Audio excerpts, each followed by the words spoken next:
देखना हो अगर तुझे कुदरत का बांझपन, देखना हो अगर तुझे कुदरत का बांझपन, कश्मीर की वादियों में एक बार आके देख।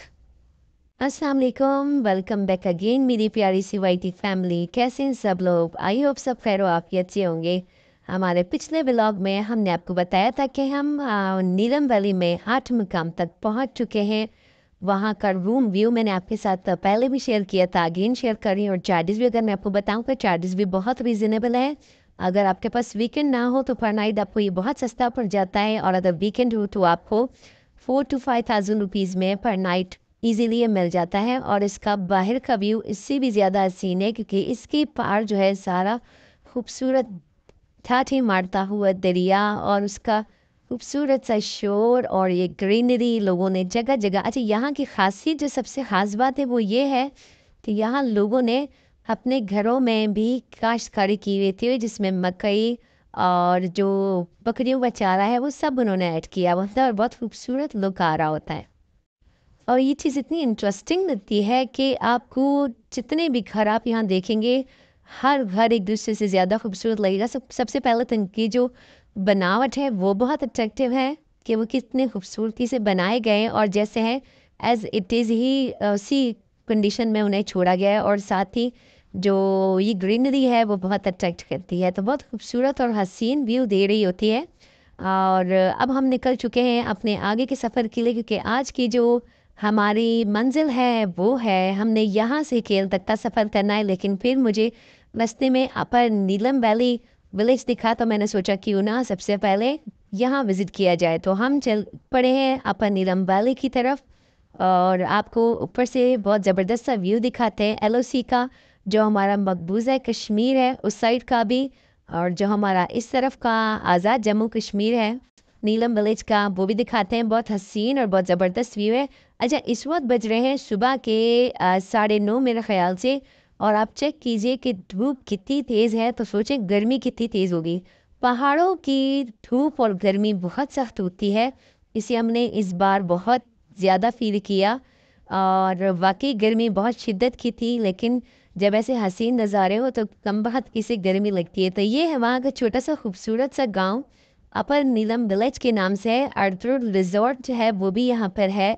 आप देखिए इन्होंने यहाँ लाजमन अर्तुल ही अंदर बिठाया हुआ होगा। तो सबसे पहले मैं आपको उस साइड जो मकबूजा कश्मीर है उसका व्यू भी दिखाती हूँ, कि आप चेक कीजिए कितना हसीन और कितना ज़बरदस्त सा नज़ारा है। अच्छा, यहाँ पे जितना भी आपको एलओसी बॉर्डर का डिफरेंस मिलेगा वो जस्ट इतना मिलेगा कि ये जो बीच में दरियाए नीलम जा रहा है ना, सिर्फ ये हमारा बॉर्डर है, अदरवाइज़ कोई बॉर्डर यहाँ पे नहीं है। कोई ऐसी सीन नहीं है कि जहाँ से आप कहें कि ये बीच में ऐसी लाइन आ गई, दीवार आ गई या कुछ आ गया, नहीं, कुछ भी ऐसा नहीं है।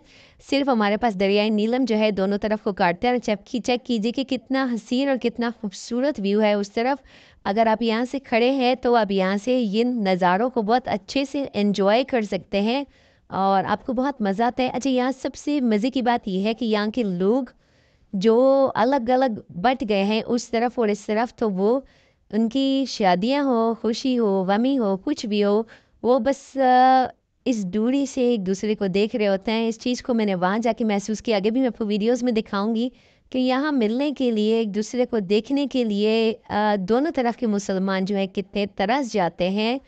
हमारे जो मुसलमान बहन भाई हैं वो कितने परेशान होते हैं। इवन खलीफा वैली में एक ऐसा घर भी है जिसका कहा जाता है कि दो भाइयों का घर एक साथ, जैसे हमारे यहाँ पार्टीशंस होते हैं, है। लेकिन बदकिस्मती ये है कि एक मकबूजा कश्मीर के हिस्से में जा चुका है और एक जो है पाकिस्तान के हिस्से में आ चुका है। तो सबसे पहले तो दुआ है कि अल्लाह पाक हमारे कश्मीरी बहन भाइयों के लिए बहुत आसानियाँ करे। दिल से दुआ है कि अल्लाह इनके लिए बहुत खुशहाली लाए और मकबूजा कश्मीर भी इंशाल्लाह जल्द आज़ाद हो जाए और हमारे प्यारे पाकिस्तान का हिस्सा बन जाए, क्योंकि वो सब हमारे मुसलमान बहन भाई हैं और वो इस वक्त बहुत मुश्किल और बहुत तकलीफ़ का सामना कर रहे हैं। तो आप सबसे भी रिक्वेस्ट है, जो जो मेरी वीडियोस वॉच कर रहे हो, हमारे कश्मीरी बहन भाइयों के लिए खूब सारी दुआएं कीजिए, स्पेशली फॉर द मकबूजा कश्मीर के जो लोग हैं उनके लिए। तो बस यहाँ अपा नीलम वैली पे हमने नाश्ता किया। नाश्ता करने के साथ साथ व्यू को सामने से बहुत एंजॉय किया और चल पड़े अपनी आगे की मंजिल की तरफ, क्योंकि यहाँ से वैसे भी ट्रैक जाता है जो हमारे झीली का है, रत्ती गली का, वहाँ जाता है। रत्ती गली के लिए हमने डिसाइड किया कि इतने मुश्किल ट्रैक को लास्ट में देखा जाए, लेकिन सामने का जो मकबूजा कश्मीर का व्यू था उसने दिल को इतना अट्रैक्ट किया कि मैं बार बार मेरा कैमरा जो था उसी तरफ घूम जाता था। बस वही बात है कि इंसान को जो चीज़ ला हासिल हो उसकी हसरत बहुत ज़्यादा होती है। तो यहाँ यही सीन था कि पहले हसरत थी कश्मीर देखने की, अब कश्मीर में है तो जो मकबूजा कश्मीर है उसकी देखने की हसरत और ज़्यादा बढ़ गई। लेकिन इंशाल्लाह अल्लाह ने चाहा तो जल्द ये भी हमारे पाकिस्तान का हिस्सा होगा और हम सब इसे भी देख पाएंगे और अपने प्यारे जो कश्मीरी बहन भाई हैं उनसे भी मिल पाएंगे इंशाल्लाह। तो बस चल पड़े हैं अपनी आगे की मंजिल की तरफ।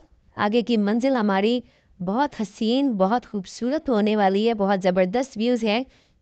कनेक्टेड रहिएगा इन ज़बरदस्त व्यूज़ में, हमारे साथ साथ इन्हें एंजॉय कीजिएगा और हमें ज़रूर बताया करें अपने कमेंट्स देकर के आपको हमारी वीडियोस कैसी लगती हैं। की तरफ रवां दवा है और आप देखिए कि अब यहाँ से रोड हो जाता है ख़राब। यहाँ से आपको तकरीबन टोटली जितना रोड है वो ख़राब ही मिलता है। मटियारा जो किस्म का होता है जहाँ मिट्टी होती है कच्ची और बहुत ज़्यादा डस्ट उठती है, प्लस जो कंडीशन होती है यहाँ रोड की बहुत ख़राब होती है। खूबसूरत सा चश्मा है और बहुत ठंडा, इतना ठंडा पानी के आप कप पी के दिल खुश रहे। छोटी सी नमाज की जगह भी बहुत खूबसूरत सी बनी हुई है। बस इन्हीं हसीन नज़ारों के साथ साथ हमारा सफ़र आगे की तरफ जारी और सारी है। इन नज़ारों को देख के दिल इतना खुश हो जाता है, इतना बाग बाग हो जाता है कि हम बता नहीं सकते। और हम पहुंच चुके हैं दवाई। अगर आप रत्ती गली लेक जाना चाहते हैं तो ये है मेन स्टॉप, जहां से आपको रत्ती गली 1.5 आवर की ड्राइव पर पड़ता है। सबसे पहले तो दवारियाँ भी बहुत हसीन है। मीन्स कि मैं समझती हूँ कि नीलम वैली का कोई भी ऐसा गांव, कोई भी ऐसा कस्बा, कोई भी ऐसा पॉइंट ऐसा नहीं जो अट्रैक्टिव ना हो। बहुत ही हसीन, बहुत ज़बरदस्त। और प्लस ये जो खूबसूरत सा दरिया है, उफ, यहाँ तो मैं समझती हूँ कि आप सारी दुनिया की खूबसूरती भूल जाएंगे। जबकि हमारे यहाँ टूरिज़्म पे इतना ज़्यादा खर्च नहीं किया जाता, लेकिन उसके बावजूद मैं ऑनेस्टली आपसे कहती हूँ कि आप एक बार आकर देखिए, आपका दिल यहीं रह जाएगा कश्मीर में, जैसे हम सबका रह गया। तो यहाँ हमारे जो कश्मीरी बहन भाई हैं जो बहुत मेहनत कश हैं, बहुत ज़्यादा मेहनत करते हैं और अपने लिए रिज़्क़ हम हलाल कमाने की कोशिश करते हैं, बहुत मेहनती है वो, इतनी कड़कती धूप में भी अपने काम में लगे हुए हैं। तो बस फाइनली हमारा सफ़र जो है जारी है और इस दुआ के साथ कि अल्लाह पाक हम सब मुसलमानों के लिए खूब सारी आसानियाँ फरमाए और हम सब के रिज़्क़ में खैर व बरकत अता फरमाए और हम सब के लिए बहुत सी नेमतें जो है हम सबको नेमतों से नवाजे। आमीन सुमा आमीन। रोड आपको लगातार दिखाती है क्योंकि रोड की कंडीशन अब बहुत ख़राब होती जा रही है, आगे ख़राब तर हो जाएगी। अच्छा, मज़े की बात ये यहाँ अगर बारिश हो जाए तो फिर सफ़र करना और मुश्किल हो जाता है। तो हमारी कोशिश है कि हम वक्त से पहले पहुँचें, लेकिन हमने सुधरने वाली चीज़ तो हम है नहीं, तो मैं तो नहीं सुधर सकती। सबसे पहले आपको अमरूद के दरख्त दिखाती हूँ। मुझे ये छोटा सा घर है, कच्चा सा, बड़ा खूबसूरत लगा, तो मैंने सोचा क्यों ना यहाँ से भी बैठ के भी लिया जाए। तो बस यहाँ हमने लिया आधे घंटे का ब्रेक और थोड़ा रिफ्रेशमेंट लिया और उसके बाद जो है अपनी नेक्स्ट मंजिल की तरफ चल पड़े। लेकिन फिर मुझे दिख गया एक खूबसूरत सा गांव जो वादी नीलम का बेहद हसीन गांव है। दो दुनिया यहाँ का नाम है। अगर मैं प्रोनाउंसिएशन पर रॉन्ग नहीं हूँ तो मैंने स्टार्टिंग में भी आपको फ्लैग्स दिखाई दे कि इसकी सबसे जो मेन अट्रैक्शन है वो ये है कि इसके राइट हैंड की तरफ सारे पाकिस्तान के फ्लैग्स हैं और जो लेफ़्ट हैंड है उस तरफ हमारे खूबसूरत से कश्मीर के फ्लैग्स हैं, जो इस चीज़ की निशानदही करते हैं कि Kashmir is equal to Pakistan and this is really true कि कश्मीर पाकिस्तान का हिस्सा है, पाकिस्तान की जान है। और ये खूबसूरत सा जो मुल्क कह लें या कुछ भी कह लें, ये हम सब के दिल में और हमारी जानों में बसता है। तो बस इस दुआ के साथ आज ये खूबसूरत वीडियो का अख्तिताम करते हैं कि अल्लाह पाक हमारे मुल्क के साथ साथ हमारे कश्मीर को भी खुश व आबाद रखे और हमारे मकबूजा कश्मीर के बहन भाइयों की भी मुश्किलात आसान करे और जल्द अज जल्द उसे भी हमारे पाकिस्तान का हिस्सा बनाए और इन सरसब्ज़ वादियों को हमेशा इसी तरह हसीन और आबाद रखे। अल्लाह पाक से दुआ है अल्लाह पाक हम सब की मुश्किलें आसान करे और हम सब के हक में बेहतरी करे। मिलते हैं नेक्स्ट व्लॉग में। अंटिल देन अल्लाह हाफ़िज़।